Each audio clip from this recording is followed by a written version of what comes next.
고등학교 때 미숙하고 철이 조금 늦게 들었다는 이유 때문에 많은 부분에서 손해를 볼 수 있다. 감내를 해야죠. 그 부분은.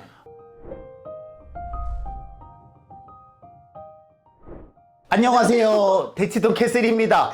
오늘은 제 옆에 여러분들이 잘 알고 계시는 분이 계십니다. 안녕하세요. 안녕하세요. 간단히 자기소개 부탁드리죠. 네, 안녕하세요. 대치동에서 입시하고 있는 유튜버 대치고 운영하고 있는 공다경이라고 합니다. 네, 안녕하세요. 네, 저희는 안녕하세요. 예전에 있었던 근무지가 똑같아서 그런 인연으로 이렇게 알게 되었습니다. 오늘의 주제는요, 고교 학점제입니다. 알아요. 여러분들도 고교 학점제가 뭔지 알고 저도 대충 알거든요. 근데 이게 입시의 관점에서 어떤 의미가 있는지, 이렇게 변하면 무슨 장점과 단점이 있는지, 그래서 우리는 어떻게 준비해야 되냐는 제가 잘 체득이 안 됐더라고요. 그래서 모셔왔습니다. 고교 학점제 간단히 설명해 주실 수 있죠? 고교학점제에 대해서 한동안 좀 시끄럽기도 했고, 그리고 이게 고교학점제가 우리한테 사실 엄청 어색한 건 아니란 말이에요. 학점제 자체에 대해서 어색하지도 않고 하다 보니까 대략 뭔지는 학부모님들이 보통은 알고는 계세요. 알고는 계시고, 근데 이제 어머님들이 놓치시는 거는, 그래서 이렇게 고등학교에서 학점제처럼 운영이 됐을 때 이게 입시에 어떻게 영향을 미치는지에 대해서는 약간 피상적으로만 알고 계시는 분들이 사실은 많아요. 저는 이 부분에 대해서 직접 경험을 한 건, 제가 인터뷰를 했던 학생 중에 하나가 민사고 학생이었어요. 그 친구네 학교에서는 실제로 고교 학점제를 하고 있더라고요. 근데 제가 들었던 것 중에 이게 문제가 될 수도 있겠다고 생각을 했던 게, 학생이 적으면 A를 받는 비중이 너무 적잖아요. 1등급이면 4%인데 뭐 예를 들면 400명짜리 클래스가 있으면 1% 받는 게 쉬운데, 그렇죠. 막 두세 명 있으면 1등급이 안 나올 수 있단 말이죠. 그래서 이게 학생이 자기의 선택으로 수업을 선택을 하면 그 수업의 규모나 받는 학점이나 등급이 학생의 의지와 달라질 수 있기 때문에 이게 되게 변수가 있겠구나라는 생각은 했어요. 그렇죠. 그리고 민사고 같은 경우는 어쨌든 학생들이 열심히 공부한 학생들이 많으니까 그런 경우에는 어쨌든 좀 더 심화 과목들 같은 경우도 원하는 친구들이 많다 보니까 좀 더 많이 개설될 확률이 높은데, 근데 평범한 고등학교, 그것도 교육특구가 아닌 심지어 지방에 그런 학교 같은 경우는 뭔가 의지를 갖고 공부하려고 하는 친구들이 어려운 전문교과, 심화교과를 들고 싶어도 이게 전교생 중에 나만 한다라고 하면 사실은 현실적으로 쉽지 않은 지점들이 많이 생길 수가 있죠. 최선을 다해서 하려고 하긴 할 거예요. 그리고 그런 부분들 때문에 이제 대안으로 뭐 온라인을 통해서 아니면은 인근 학교, 다른 학교를 가서 뭐 등등 이런 몇 가지 대안들이 있긴 해요. 근데 저는 개인적으로 이게 우선은 첫 번째로는 그것도 현실적으로 쉽지는 않을 거라고 사실은 생각을 그쵸. 하고, 다른 학교 가서 수업을 듣는 게 뭐 3교시하고 다시 와야 되면 4교시. 5만 가지 여러 가지 뭐 문제들이 생기겠죠.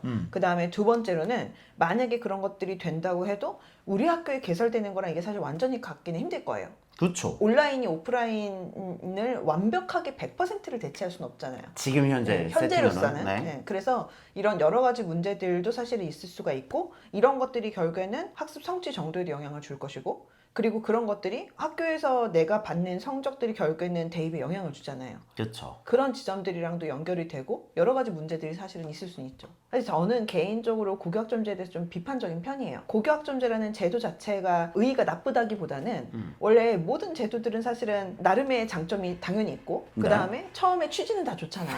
취지는 좋죠. 취지는 항상 좋지. 근데 이제 문제는 고교학점제 자체라는 그 제도 자체는 되게 좋은 제도인 건 분명히 맞지만, 저는 개인적으로 우리나라의 현재 이 상황에서는 그다지 맞지는 않다고 저는 개인적으로 봐요. 저는 이게 문제가 뭐냐면, 아까 지금 선택이라는 표현을 하셔가지고 가장 핵심적인 문제가, 고교학점제라는 게 어쨌든 이게 제대로 되려면 이게 마치 대학교처럼 여러 과목들이 쫙 깔리고 일정 학점만 채우면 졸업이 되는 거잖아요. 대학교는 일정 학점만 채우면 3.0이든 4.0이든 어쨌든 졸업하죠. 그쵸. 졸업을 하죠. 그거랑 이제 비슷한 상황이 되는데, 문제는 여러 가지 과목들이 쫙 깔리고 선택권이, 그러니까 기존에는 나라에서 한마디로 이거를 꼭 들어라고 했다면, 지금은 이제 고교학점제가 정말 이제 하게 되면, 그리고 사실 지금 이미 연구 시범 학교들 많아요. 선도 학교들 많아요. 근데 그렇게 되면은 이제 선택권이 학생들한테 넘어오는 거잖아요. 이게 제대로 된다면. 그러면은 선택권이 넘어오게 되면은 개인적으로는 학생들이, 저는 현명한 선택을 할 거라고 사실 생각하지 않아요. 그게 사실 핵심인 거야. 그러니까 이게 문제가 뭐냐면은 과목들이 여러 개가 깔려 있는데 진짜 의미 있게 제대로 되려고 하면 학생들이 그러니까 고교학점제 원래 취지는 그거예요. 여러 과목들을 막 깔아놓고 학생들이 자유롭게 선택해서 내가 들은 다음에 원하는 과목을 들어라. 그치. 원하는 걸 들은 다음에 그거를 바탕으로 내 꿈과 길을 찾고 내가 갈 길을 찾고 그거를 하려고 하는 거잖아요. 근데 문제는 만약에 과목들이 이렇게 여러 가지가 있는데 어떤 과목은 입시에서 굉장히 의미 있고 어렵고 힘든 과목일 거고 어떤 과목은 되게 쉽고 재밌는 걸 거예요. 그러면은 여기서 우리 친구들이 그러면은 어떤 과목을 선택할 것이냐가 사실 생각해보면은 10대 시절에 우리 과거를 생각해보면 10대 시절에 우리는 얼마나 철딱서니가 없어요. 저는 이걸 사실 저는 어떤 포인트로 생각하냐면은 이게 이런 거예요. 애들한테 밥을 먹이려고 하는데 이를테면은 풀떼기가 이만큼 있고 그 다음에 사탕이 이만큼 있는 거지. 근데 과거에는 먹기 싫어도 애들이 풀떼기를 먹었어야 됐어요. 근데 지금 상황은 이게 애들이 스스로 사탕을 선택하게 한 다음에 이게 나라에서 네가 사탕을 골랐으니까 이건 너의 책임이야 하는 거라고 저는 사실 느껴져요. 본질적으로는 학생들에게 모든 자유를 주는 게 맞지만 그렇게 자유를 주게 되면 어린아이가 본능적으로 사탕을 집는 것처럼 고등학생들이 자기의 실력을 향상하고 자기의 적성을 찾는 어려운 길을 가기보다는 점수를 따기 쉽고 내신 등급을 잘 맞아서 결과적으로 대입에 도움이 될 만한 과목으로 전략적으로 선택할 가능성이 높다는 거죠. 그건 잘하는 친구들이. 그 다음에 성적대가 아닌 친구들은 나에게 정말로 장기적으로 도움이 되는 선택을 하는 게 아니라 당장 쉬운 선택만 하겠죠. 저는 그래서 이거를 뭐라고 학부모님들한테 얘기를 하냐면 고교학점제가 정말 의미 있게 만약에 제대로 시행이 된다고 하면 그러면은 그때 가장 베스트의 조합은 부모님이 억지로 풀떼기 먹으라고 등짝 스매싱을 날리면서 푸시를 하고 여기다가 플러스 이제 학생들은 그거를 순종적으로 받아들일 수 있는 조합이 베스트고 아니 왜냐면은 부모님이 등짝을 때려도 안 먹는 애들 있잖아요. 그쵸. 우리 아들 같은 경우 그래요.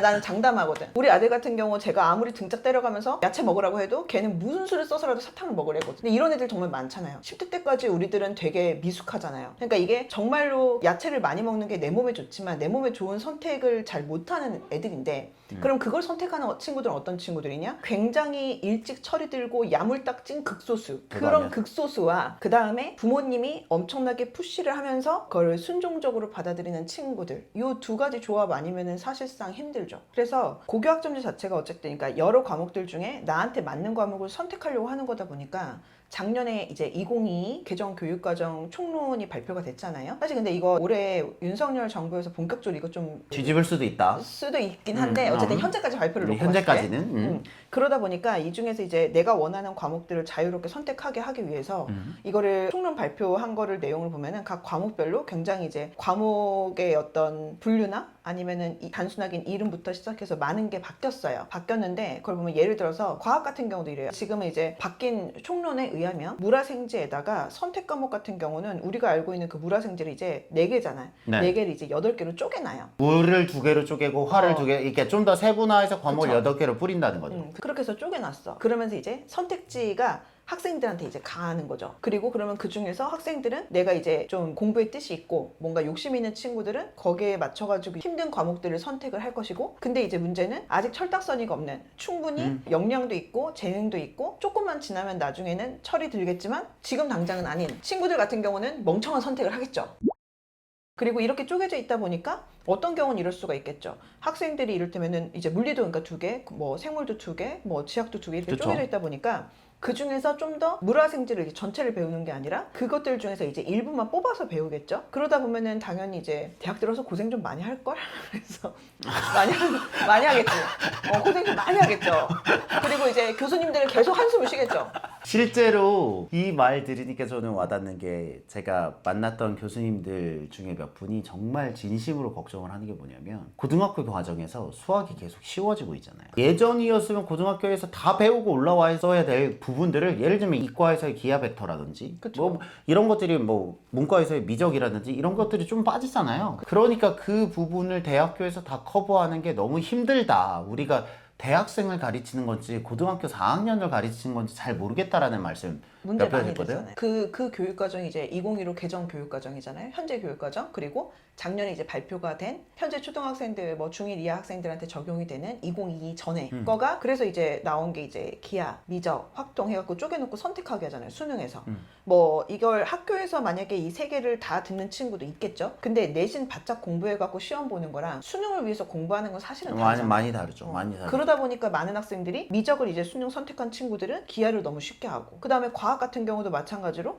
뭐 이를테면은 뭐 화원을 선택한 친구들 같은 경우에 화원이랑 뭐 생원을 선택한 친구들은 물리를 그냥 아예 놔버리고 수능 공부를 안 하잖아요. 물리 같은 경우를. 그래놓고 이제 공대를 가는 거지. 이런 상황이잖아요. 그죠. 그렇게 되면 결과적으로 물리를 하나도 안 배우고 공대생이 된 거예요. 해맑게. 근데 이제 문제는 그게 2022 개정 교육과정에서 나온 교과 편제를 보면은 더 이제 심하게 자잘하게 쪼개진 거예요. 왜? 본인한테 맞는 어떤 수업들을 학점들이 이제 스스로 선택해서 해야 되는 거니까. 그렇게 생각하면 이게 저희가 들었던 대학교 학점제랑 좀 뭐가 다른 것 같냐면 대학교에서는 전공 필수가 있고 전공 선택이 있잖아요. 네, 여기도 있어요. 그런 건 있어요? 있는데 그게 너무 이제 일부가 되는 거고. 필수가 일부가 되는 거죠. 그렇죠. 지금 현재 고1 과정 같은 경우에 그 부분 같은 경우는 2022 개정, 그러니까 고교학점제가 지금 유예 얘기 나오고 있잖아요.